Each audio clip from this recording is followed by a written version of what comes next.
9ನೇ ತರಗತಿ ವಿದ್ಯಾರ್ಥಿಗಳಿಗೆ ಸ್ವಾಗತ. ನೋಡಿ, ಈಗ ನಿಮ್ಮ ಪರೀಕ್ಷೆಗಾಗಿ ನಾವು ಭೌತಶಾಸ್ತ್ರ, ರಸಾಯನಶಾಸ್ತ್ರ ಹಿಂದಿನ ವಿಡಿಯೋದಲ್ಲಿ ನೋಡಿದೆವು, ಮತ್ತು ಒಂದು ಸಂಪೂರ್ಣ ಪತ್ರಿಕೆಯನ್ನು ನೋಡಿದ್ದೇವೆ. ಈಗ ಜೀವಶಾಸ್ತ್ರದ ಪ್ರಶ್ನೋತ್ತರಗಳನ್ನು ನೋಡೋಣ. ನೋಡಿ, ಈ ಮಾದರಿ ಪ್ರಶ್ನೆ ಪತ್ರಿಕೆಯಿಂದ ಬಹಳಷ್ಟು ಪ್ರಶ್ನೆಗಳು ನಿಮ್ಮ ಇದಕ್ಕೆ ಬರುವ ಸಾಧ್ಯತೆ ಇದೆ. ಆದ ಕಾರಣ ನೀವು ಈ ಪತ್ರಿಕೆಯನ್ನು ನೋಡಲೇಬೇಕು. ಜೀವಕೋಶ ಪೊರೆಯ ಮತ್ತೊಂದು ಹೆಸರು. ನೋಡಿ, ಜೀವಕೋಶ ಪೊರೆಯ ಮತ್ತೊಂದು ಹೆಸರು ಅರೆ ವ್ಯಾಪ್ಯ ಪೊರೆ. ತನ್ನದೇ ಆದ DNA ಮತ್ತು ರೈಬೋಸೋಮ್ಗಳನ್ನು ಹೊಂದಿರುವ ಕಣದಂಗಗಳು ಮೈಟೋಕಾಂಡ್ರಿಯಾ ಮತ್ತು ಪ್ಲಾಸ್ಟಿಡ್. ಭಾರತದಲ್ಲಿ ಕಂಡುಬರುವ ಉತ್ತಮ ತಳಿಯ ಸ್ವದೇಶಿ ಹಸು ಬಾಸ್ ಇಂಡಿಕಸ್ ಸ್ವದೇಶಿ ಹಸು. ಕೆಳಗಿನ ಪ್ರಶ್ನೆಗಳಿಗೆ ಉತ್ತರಿಸಿ ಅಂತ. ಜೀವಕೋಶದಲ್ಲಿನ ಲೈಸೋಸೋಮ್ನ ಒಂದು ಕಾರ್ಯವನ್ನು ಬರೆಯಿರಿ. ನೋಡಿ, ಜೀವಕೋಶದ ತ್ಯಾಜ್ಯ ವಿಲೇವಾರಿ ಮಾಡುತ್ತವೆ. ಏನು ಮಾಡ್ತವೆ?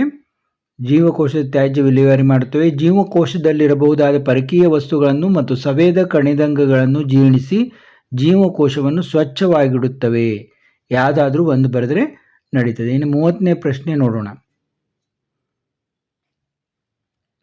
ನೋಡಿ, 30ನೇ ಪ್ರಶ್ನೆ. ಮೊಟ್ಟೆಗಾಗಿ ಮತ್ತು ಮಾಂಸಕ್ಕಾಗಿ ಬಳಸುವ ಕೋಳಿಯ ತಳಿಗಳನ್ನು ಹೆಸರಿಸಿ.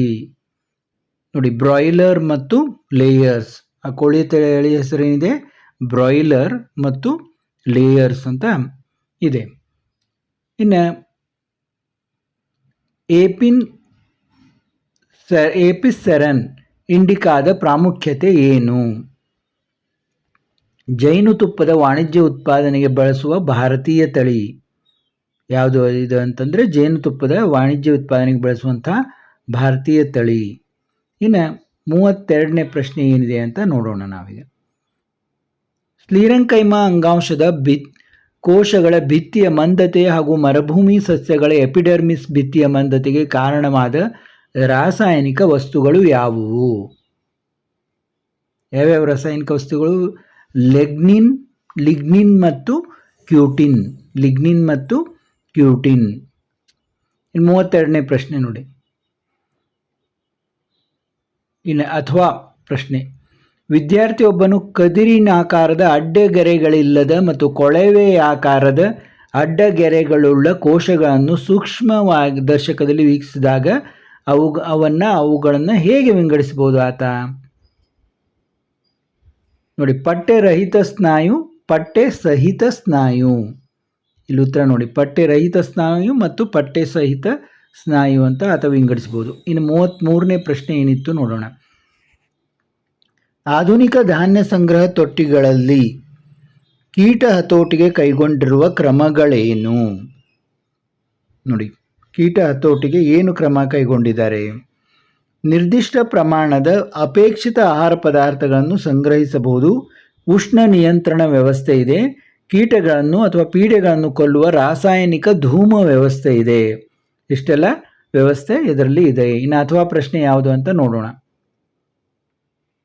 ರೈತನೊಬ್ಬನು ತನ್ನ ಕೃಷಿಯಲ್ಲಿ ರಸಗೊಬ್ಬರಗಳನ್ನು ಬಳಸಲು ಯೋಜಿಸಿದ್ದಾನೆ. ಅವನಿಗೆ ರಸಗೊಬ್ಬರಗಳಿಂದಾಗುವ ಅನಾನುಕೂಲಗಳನ್ನು ತಿಳಿಸಿ. ರಸಗೊಬ್ಬರದಿಂದ ಆಗುವಂತಹ ಅನಾನುಕೂಲಗಳೇನೇನು ಅಂತ ನಾವು ರೈತನಿಗೆ ತಿಳಿಸೋದಾದರೆ, ರಸಗೊಬ್ಬರಗಳ ಅತಿಯಾದ ಬಳಕೆಯು ಮಣ್ಣಿನ ಫಲವತ್ತತೆಯನ್ನು ನಾಶಗೊಳಿಸುತ್ತದೆ. ಮಣ್ಣಿನಲ್ಲಿ ಸಾವಯವ ವಸ್ತುಗಳ ಮರುಭರ್ತಿ ಆಗುವುದಿಲ್ಲ. ಮಣ್ಣಿನ ಸೂಕ್ಷ್ಮ ಜೀವಿಗಳಿಗೆ ಹಾನಿಯಾಗುತ್ತದೆ. ಜಲಮಾಲಿನ್ಯಕ್ಕೆ ಕಾರಣವಾಗುತ್ತವೆ. ಯಾವುವು? ಈ ರಸಗೊಬ್ಬರಗಳು ಅಂದರೆ ರಾಸಾಯನಿಕ ಗೊಬ್ಬರಗಳು. ಇನ್ನು 34ನೇ ಪ್ರಶ್ನೆ ಏನಿದೆ ನೋಡಿ.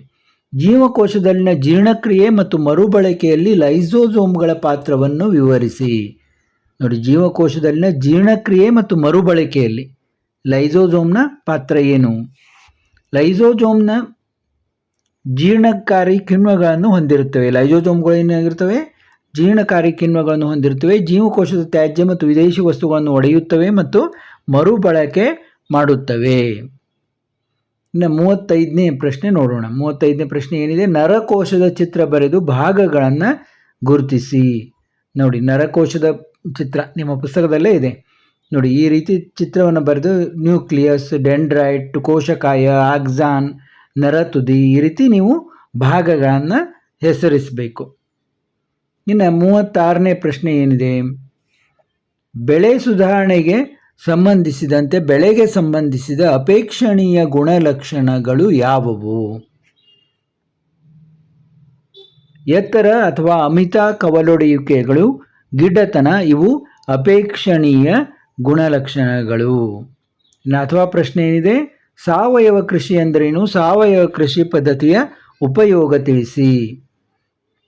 ನೋಡಿ, ಸಾವಯವ ಕೃಷಿ ಅಂದರೆ ನೀಲಿ ಹಸಿರು ಶೈವಲಗಳಂತಹ ಜೈವಿಕ ಗೊಬ್ಬರ, ಇಲ್ಲಿದೆ ನೋಡಿ, ನೀಲಿ ಹಸಿರು ಶೈವಲಗಳಂತಹ ಜೈವಿಕ ಗೊಬ್ಬರ, ಜೈವಿಕ ಪೀಡನಾಶಕಗಳನ್ನು ಬಳಸಿ ಮಿಶ್ರ ಬೆಳೆ, ಅಂತರ ಬೆಳೆ, ಸರದಿ ಬೆಳೆ ಪದ್ಧತಿಗಳನ್ನು ಅನುಸರಿಸಿ ಮಾಡುವ ಪದ್ಧತಿಗೆ ಸಾವಯವ ಕೃಷಿ ಎನ್ನುವರು. ಕೀಟಪೀಡೆ ಮತ್ತು ಕಳೆಗಳ ನಿಯಂತ್ರಣದ ಜೊತೆಗೆ ಪೋಷಕಾಂಶಗಳನ್ನು ಇದು ಒದಗಿಸುತ್ತದೆ. ಅಂದರೆ ಇದರ ಒಂದು ಉಪಯೋಗ ಏನು ಅನ್ನೋದನ್ನು ಇಲ್ಲಿ ಕೊಡಲಾಗಿದೆ. ಇನ್ನು 37ನೇ ಪ್ರಶ್ನೆ ನೋಡೋಣ. ನೋಡಿ, ಬಹಳ ಇಂಪಾರ್ಟೆಂಟ್, ಇವನ್ನ ಪರೀಕ್ಷೆಯಲ್ಲಿ ಕೇಳೋ ಸಾಧ್ಯತೆ ತುಂಬ ಇದೆ. ಈ ಕೆಳಗಿನ ಪ್ರಶ್ನೆಗಳಿಗೆ ಉತ್ತರಿಸಿ. ಪ್ರಾಣಿ ಜೀವಕೋಶದ ಚಿತ್ರ ರಚಿಸಿ ಈ ಕೆಳಗಿನ ಭಾಗಗಳನ್ನು ಗುರುತಿಸಿ. ಯಾವ್ಯಾವು? Centriole, mitochondria. ಸೆಂಟ್ರಿಯೋಲ್ ಮತ್ತು ಮೈಟೋಕಾಂಡ್ರಿಯಾ.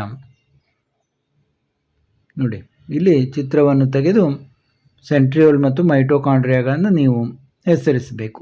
ಈ ಚಿತ್ರ ನೋಡಿದರೆ ಗೊತ್ತಾಗುತ್ತೆ ನಿಮಗೆ, ಪುಸ್ತಕದಲ್ಲಿ ಇರುವಂತಹ ಚಿತ್ರ ಇದು.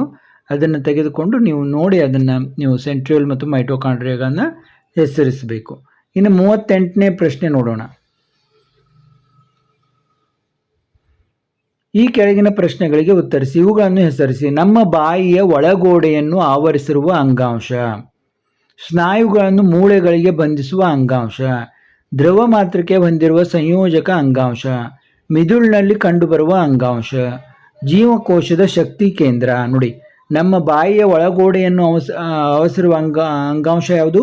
ಚಪ್ಪಟೆ ಅನುಲೋಪಕ ಅಂಗಾಂಶ. ನೋಡಿ, ನಿಮಗೆ ಬರೀಲಿಕ್ಕೂ ಕನ್ಫ್ಯೂಸ್ ಆಗಬಾರ್ದು ತೋರಿಸ್ತಾ ಇದ್ದೀನಿ. ಚಪ್ಪಟೆ ಅನುಲೇಪಕ ಅಂಗಾಂಶ.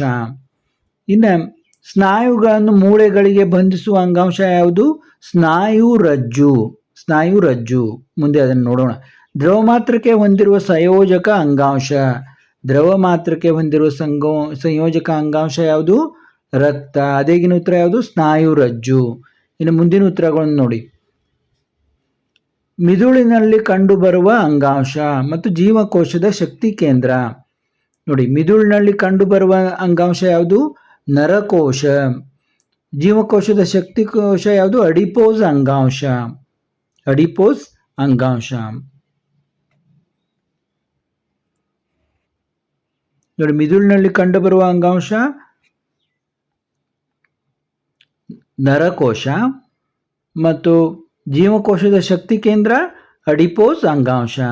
ಇನ್ನು ಅಥವಾ ನೋಡಿ, ಪಟ್ಟೆ ಸಹಿತ ಪಟ್ಟೆ ರಹಿತ ಮತ್ತು ಹೃದಯ ಸ್ನಾಯುಗಳ ನಡುವಿನ ವ್ಯತ್ಯಾಸವನ್ನು ಅವುಗಳ ರಚನೆ ಮತ್ತು ಸ್ಥಾನವನ್ನು ಆಧರಿಸಿ ಬರೆಯಿರಿ ಎಂದಿದ್ದಾರೆ.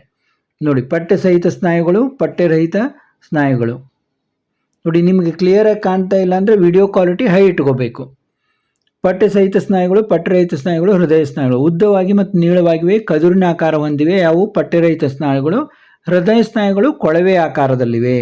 ಪಟ್ಟೆ ಸಹಿತ ಸ್ನಾಯುಗಳು ಕವಲುಗಳನ್ನು ಹೊಂದಿರುವುದಿಲ್ಲ. ಪಟ್ಟೆರಹಿತ ಸ್ನಾಯುಗಳು ಕವಲುಗಳನ್ನು ಹೊಂದಿರುವುದಿಲ್ಲ. ಹೃದಯ ಸ್ನಾಯುಗಳು ಕವಲುಗಳನ್ನು ಹೊಂದಿದೆ. ಇನ್ನು ಪಟ್ಟೆ ಸಹಿತ ಸ್ನಾಯುಗಳು ಐಚ್ಛಿಕ ಸ್ನಾಯುಗಳಲ್ಲಿ ಕಂಡುಬರುತ್ತವೆ. ಪಟ್ಟೆರಹಿತ ಸ್ನಾಯುಗಳು ಅನೈಚ್ಛಿಕ ಸ್ನಾಯುಗಳಲ್ಲಿ ಕಂಡುಬರುತ್ತವೆ. ಹೃದಯ ಸ್ನಾಯುಗಳು ಹೃದಯಗಳಲ್ಲಿ ಮಾತ್ರ ಕಂಡುಬರುತ್ತವೆ. ಮತ್ತು ರಕ್ತವು ಜೀವಿಯಲ್ಲಿ ಅವಶ್ಯಕ ಸಂಯೋಜಕ ಅಂಗಾಂಶವಾಗಿದೆ ಎಂದು ಸಮರ್ಥಿಸಿ. ಏಕೆಂದರೆ ರಕ್ತವು ಹರಿಯುತ್ತದೆ ಮತ್ತು ತ್ಯಾಜ್ಯ ಅನಿಲಗಳು, ಜೀರ್ಣವಾದ ಆಹಾರ, ಹಾರ್ಮೋನುಗಳು ಮತ್ತು ಪದಾರ್ಥಗಳನ್ನು ಸಾಗಿಸುತ್ತದೆ. ಇವುಗಳಿಂದ ಘಟಕಗಳು ವಿಶಿಷ್ಟ ಕಾರ್ಯಗಳನ್ನು ನಡೆಸುತ್ತವೆ. ಯಾವುದರಲ್ಲಿಯೂ ರಕ್ತದಲ್ಲಿನ ಘಟಕಗಳು ವಿಶಿಷ್ಟವಾದ ಕಾರ್ಯವನ್ನು ನಡೆಸುತ್ತವೆ. ಇದುವರೆಗೆ ನಾವು 9ನೇ ತರಗತಿಯ ಜೀವಶಾಸ್ತ್ರ ಭಾಗದ ಒಂದು ಪ್ರಶ್ನೋತ್ತರಗಳನ್ನು ನೋಡಿದೆವು. ಮುಂಚೆ ನಾವು ಭೌತಶಾಸ್ತ್ರ ಮತ್ತು ರಸಾಯನಶಾಸ್ತ್ರ ನೋಡಿದ್ದೀವಿ. ಆ ವಿಡಿಯೋವನ್ನು ನೋಡಿ ಮತ್ತು ಒಂದು ಸಂಪೂರ್ಣ ಪತ್ರಿಕೆಯ ಪ್ರಶ್ನೋತ್ತರಗಳ ವಿಡಿಯೋ ಹಾಕಿದ್ದೀನಿ, ಅದನ್ನು ಕೂಡ ನೋಡಿ. ನಿಮ್ಮ ಪರೀಕ್ಷೆಗೆ ಇವೇ ಒಂದು ಪ್ರಶ್ನೆಗಳು ಬರುವ ಸಾಧ್ಯತೆ ಜಾಸ್ತಿ ಇದೆ. ಮತ್ತೆ ಮುಂದಿನ ನಿಮ್ಮ ಪರೀಕ್ಷೆಯ ವಿಷಯದೊಂದಿಗೆ ಭೇಟಿಯಾಗೋಣ.